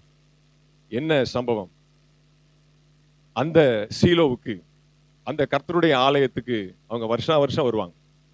சொல்லப்பட்டிருக்கு, வருஷந்தோறும் பலியிட குடும்பமா வருவாங்க. எல்கானா, 2 மனைவி, பிள்ளைகள், சொந்த பந்தம் எல்லாம் வண்டு மாடி, நம்ம கிராமத்துல திருவிழாக்கு போறாங்கல்ல, அந்த மாதிரி வண்டி மாடி கட்டிக்கிட்டு வருஷந்தோறும் பலியிட அவங்க வராங்க. இவளு என்ன பண்ணுவா, வருஷந்தோறும் உட்கார்ந்து அழுதுட்டு துக்கத்தோட, பிள்ளை இல்ல பிள்ளை இல்ல பிள்ளை இல்ல பிள்ளை இல்ல, புலம்பி புலம்பி புலம்பி புலம்பி சக்களத்தை திட்டுறா, மாமியா திட்டுறா, அந்த எல்லாம் திட்டுறாங்க அப்படின்ட்டு போயிடுவா, அழுதுட்டே போயிடுவா. ஆனா இன்னைக்கு நடக்கிற சம்பவம் என்னன்னா, சீலோவிலே அவர்கள் புசித்து குடித்த பின்பு எல்லாம் முடிஞ்சாச்சு, பலி செலுத்தியாச்சு, ஆராதனை முடிஞ்சிருச்சு, நம்முடைய பங்கெல்லாம் கொடுத்துட்டாங்க, பஸ்காவுடைய பங்கெல்லாம் கொடுத்துட்டாங்க, எல்லாம் குடும்பத்துக்குரிய பங்கு எல்லாம் சாப்பிட்டாச்சு, திராட்சை ரசம் குடிச்சாச்சு, எல்லாம் முடிச்சாச்சு. They are ready to prepare to return journey. திரும்ப ஊருக்கு போறதுக்கு எல்லாம் எல்கானா, சக்கலத்தி எல்லாம் ப்ரிப்பேர் ஆகிட்டு இருக்கிறாங்க. அன்னாள் எழுந்தாள். அந்த வார்த்தை அண்டர்லைன் பண்ணிக்கோ. அவள் எழுந்தாள். அல்லேலூயா. அது எழுப்புதல், அந்த ரிவைவல். அங்க எல்லாம் ரெடி ஆயிட்டு இருந்த கொஞ்ச நேரத்துல, 1/2 மணி நேரத்துல, 1 மணி நேரத்துல மாடு கிளம்ப போகுது, வண்டி கிளம்ப போகுது. But she don't want to waste that 1 hour. அல்லேலூயா. எழுந்தாள். ஏன் எழுந்தா? அங்க ஒரு பாயிண்ட் இருக்கு. அது என்ன பாயிண்ட் அப்படின்னா, வாசிங்க 5வது வசனத்தை வாசிங்க. அன்னாளை சிநேகித்தபடியினால் அவளுக்கு இரட்டிப்பான பங்கு கொடுப்பான். எல்கானா அன்னாளை சிநேகித்தபடியினால் அவளுக்கு இரட்டிப்பான பங்கு கொடுப்பான். கர்த்தரோ அவள் அந்த பாயிண்ட் கர்த்தரோ அவள் கர்ப்பத்தை அடைத்திருந்தார். அப்ப என்ன அர்த்தம்? எல்கானா சிநேகிக்கிறான், அப்படியே கர்த்தரோ அப்படின்னா கர்த்தரை சிநேகிக்கல, அதான் அர்த்தம். எல்கானா அவளை சிநேகித்தபடினால் இரட்டிப்பான பங்கு கொடுக்கிறான், ஆனால் கர்த்தரோ அப்படின்னு அர்த்தம் சிநேகிக்கல. இன்னும் சொல்ல போனா, அவர் எதிர்பார்க்கிற காரியம் அன்னாளிடத்துல இல்லாதனால அது ரீச் ஆகிற வரைக்கும் அவர் மேல என்ன பண்ணல, அன்னாள் மேல அவருக்கு ஒரு அன்பு இல்ல. கர்த்தரோ அப்ப என்ன ஆகுது அப்படின்னா, அன்னாளுக்குடைய ஆவிக்குரிய வாழ்க்கையில ஏதோ ஒரு கேப் இருக்கு. ஆமே, பிள்ளை பறக்கலைன்றது பிரச்சனை இல்ல, நல்லா தெரிஞ்சுக்கோங்க. பிள்ளை பறக்கலைன்றது பிரச்சனை இல்ல, கர்த்தரோ அப்ப என்ன அர்த்தம்? எல்கானா சிநேகிக்கிறான், ஆனால் கர்த்தரோ அப்படி ஆப்போசிட் தானே. அவர் சிநேகிக்கல, அவர் ஏதோ ஒரு பாயிண்ட், ஏதோ ஒரு எதிர்பார்ப்பு அன்னாள் இடத்துல கர்த்தருக்கு இருக்கு. அத புரிஞ்சுக்கிட்டா டக்குன்னு. ஏதோ ஒரு கேப் ஏன்ட்டதான் இருக்கு, நான் தேவையில்லாம என்ன பண்றேன், லௌகீக துக்கத்தை அடைந்து கொண்டு இருக்கிறேன், பிள்ளை இல்லைன்னு சொல்லி லௌகீக துக்கத்தை நான் அடைந்து கொண்டு இருக்கிறேன். இல்ல, தேவனுக்கு ஏற்ற ஏதோ ஒரு துக்கத்தை ஆண்டவர் என்னிடத்துல எதிர்பார்க்கிறார் அப்படின்னு சொல்லிட்டு என்ன பண்றா, இந்த வருஷம் இப்படி என்ன அழுதுட்டே போக கூடாது. எழுந்தால், ஆலயத்துக்குள்ள போனால் என்ன பண்றா, அங்க பாயிண்ட் பாருங்க, மனம் கசந்து, அந்த வேர்ட் அண்டர்லைன் பண்ணிக்கோ. அல்லேலூயா. உங்கள் மனம் புதிதாகிறதுனாலே நீங்கள் மறுரூபமாகுங்கள். எப்ப புதுசாகும்? உள்ள இருக்கிற அந்த அழுக்கு உங்களுக்கு கசப்பா தோணும், வெறுப்பா தோணும். அவள் மனம் கசந்து அழுதாள். பேதுரு மனம் கசந்து அழுதான். மத்தேயில இருக்கு. அல்லேலூயா. 26:75 நினைக்கிறேன். அல்லேலூயா. மனம் கசந்து போணுங்க. உங்கள் மனசு கசக்கணும், கசப்ப நீங்க புசிக்கணும். அல்லேலூயா. உங்க மனசு கசக்காம, கசக்கி பிழியாம, மறுரூபமாகாம, புதிதாக்கப்படாம உங்களுக்கு ஒரு அக்கினிமயமான உத்தரவும் கிடைக்காது. பதில் கிடைக்க கசப்பை புசிக்க வேண்டும். இதான் டைட்டில். அல்லேலூயா. ஆமென். மனம் கசந்து அழுதாள். எழுந்தாள், மனம் கசந்து அழுதாள். அப்புறம் பாருங்க, தி ball is in your court. இப்ப அந்த கேப் ஃபில் ஆயிடுச்சு. இப்ப பொறுத்துன பண்றான். நீங்க ஒரு பிள்ளையை கொடுத்தீங்கன்னா அவனுக்கு நான் உங்களுக்கு ஒப்பு கொடுப்பேன். இனி உங்க பாடு. நான் அந்த கேப் ஃபில் பண்ணிட்டேன். இனி நீங்க தான், இனி உங்களுக்கு தான். இனி இப்ப தி ball is in your court. நான் இப்ப சரியாயிட்டேன். நான் என்ன பண்ணேன், நான் ஃபில் பண்ணிட்டேன். நான் எழுந்தேன், மனம் கசந்தேன், அழுதேன், ஒப்புரவாயிட்டேன், கண்ணீர் வடித்தேன். எல்லாம் இனி முந்தின வருஷம் மாதிரி இல்ல. இந்த வருஷம், இந்த நாள், அல்லேலூயா, 8ஆம் தேதி பிப்ரவரி மாசம், மார்ச் மாதம் 2026 நான் மாறிட்டேன். நான் மனம் கசந்துட்டேன், அழுதுட்டேன், மறுரூபமாயிட்டேன், புதுதாயிட்டேன். The ball is in your court. You have to answer my question. அவர் மேல நீங்க என்ன பண்றீங்க? அவருடைய டர்னுக்கு விட்டுறீங்க. அல்லேலூயா. நீ அவர்தான் வரணும், அவர்தான் சமீபமா வரணும். நீங்க கொடுத்தீங்கன்னா சாமுவேல் பிறப்பான். நீங்க கொடுத்தீங்கன்னா இஸ்ரவேலுக்கு ஒரு பெரிய தீர்க்கதரிசி வரும். இனி நீங்க உங்க பாடு, உங்க ஜனம், உங்க ஊழியம், உங்க ஜனம், நீங்க தானே கூட்டு வந்தீங்க எகிப்துல இருந்து. நான் சரியாயிட்டேன். அந்த ஒரு டெடிகேஷன். அல்லேலூயா. தேவனுக்கு ஏற்ற அது சொல்லப்பட்டிருக்கு. வாசிங்க, அதுல கடைசி வசனத்தை வாசிங்க, 18ஆம் வசனத்தை வாசிங்க. நேரம் இல்லை, நானே வாசிக்கிறேன். அப்புறம் அவள் துக்கமுகமா இருக்கவில்லை. ஏன்? அவள் தேவனுக்கேற்ற துக்கம் அடைந்தபடினாலே, அப்புறம் அது மனஸ்தாபப்படுவதற்கு ஏதுவான துக்கமா இல்லாதபடினாலே அவள் அப்புறம் துக்கமுகமா இருக்கவில்லை. ஏன்? அந்த கேப் ஃபில் ஆயிருச்சு. ஆண்டவருக்கும் அன்னாளுக்கும் இடையில அந்த உறவில இருந்த விரிசல் இப்ப சரியாயிருச்சு. சிமெண்ட் போச்சு, ஒட்டியாச்சு. அப்புறம் அவள் துக்கமுகமா இருக்கவில்லை. இனி அவர் பாடு. இனி அவளுக்கு பதில் கிடைச்சதா? அவளுக்கு பிள்ளை பெற நம்பிக்கை இருக்குமா? எழுந்து இப்பதானே போறா. இனி போய் அதுக்கப்புறம் 10 மாசம், 1 வருஷம், அதுக்கப்புறம் தான் பிள்ளை பார்க்க போறா. ஆனா அவளுக்கு துக்கம் போயிருச்சே. எப்படி? என்ன நம்பிக்கை? ஆண்டவர் பிள்ளையை கொடுப்பான்னு எப்படி தெரியும்? பிள்ளையை கொடுக்கறது நீ அவர் பாடு, அவர் கவலை, அவருடைய பாயிண்ட். அது எனக்கு தேவையில்லை. இப்போ எனக்கும் ஆண்டவருக்கும் இல்லை உறவை. நான் எழுந்தேன், மனம் கசந்து அழுதேன், நான் சரி செய்து கொண்டேன். இனி நான் துக்கமுகமா இருக்க போவதில்லை. இப்படிதாங்க நீங்க ஒவ்வொரு பிரச்சனையும் நீங்க என்ன பண்ணணும், அணுகணும். அல்லேலூயா. உங்களை நீங்க சரி செஞ்சீங்க அப்படின்னா, இன்னைக்கு நம்ம ஒரு மறுரூபமாக்கப்பட்டோம் அப்படின்னா, நீ பாருங்க ஆண்டவர் செய்கிற மகத்துவமான காரியங்களை பாருங்க. அல்லேலூயா. பெரிய காரியங்களை செய்ய நாம் மகிழ்ந்து இருக்க போகிறோம். ஆமென். அல்லேலூயா.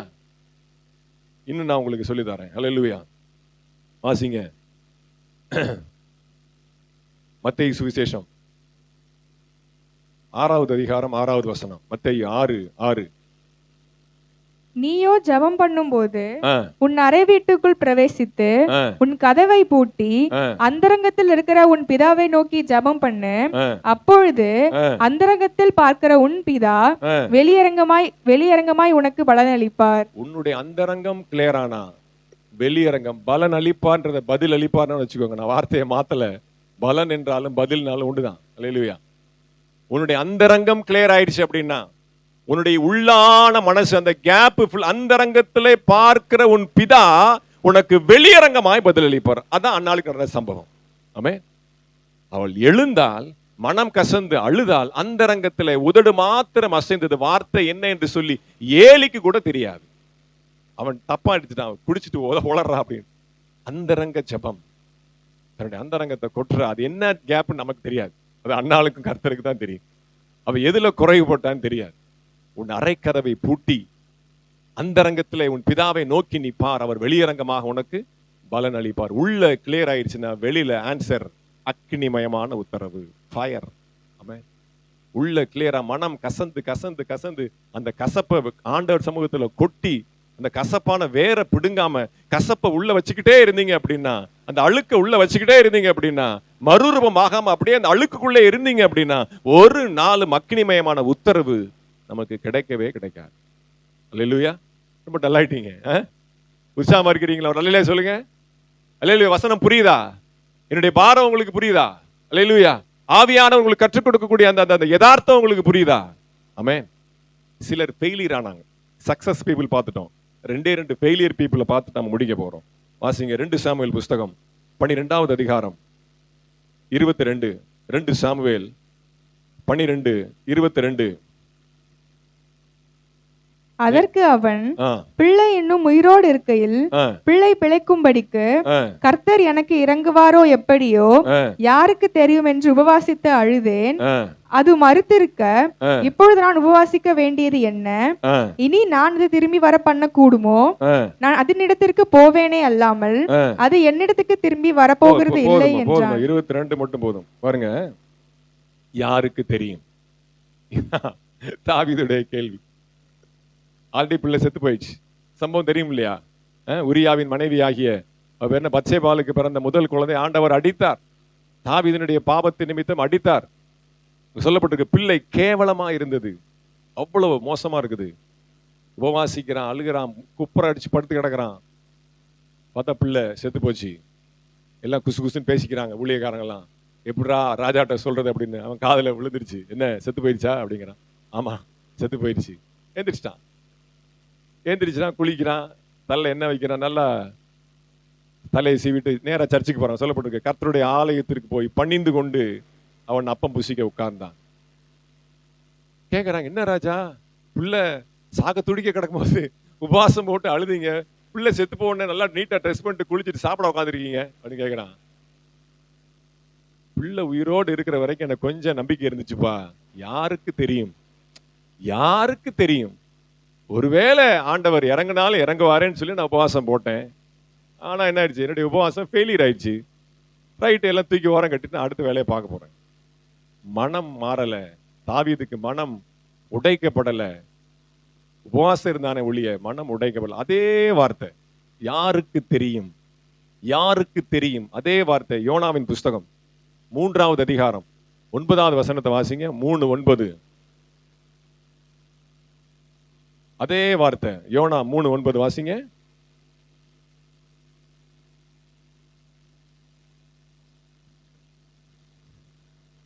யோனா 3:9. சீக்கிரம் சீக்கிரம், நேரம் ஆயிடுச்சு. யோனா எங்க இருக்கு தேடுறீங்களா? யோனா கடற்கரையில் இருக்கிறார். யாருக்கு தெரியும், யாருக்கு தெரியும், நாம் அழிந்து போகாதபடிக்கு, நாம் அழிந்து போகாதபடிக்கு ஒருவேளை தேவன் மனஸ்தாபப்பட்டு, ஒருவேளை தேவன் மனஸ்தாபப்பட்டு தம்முடைய உக்கிர கோபத்தை விட்டு திரும்பினாலும் திரும்புவார்.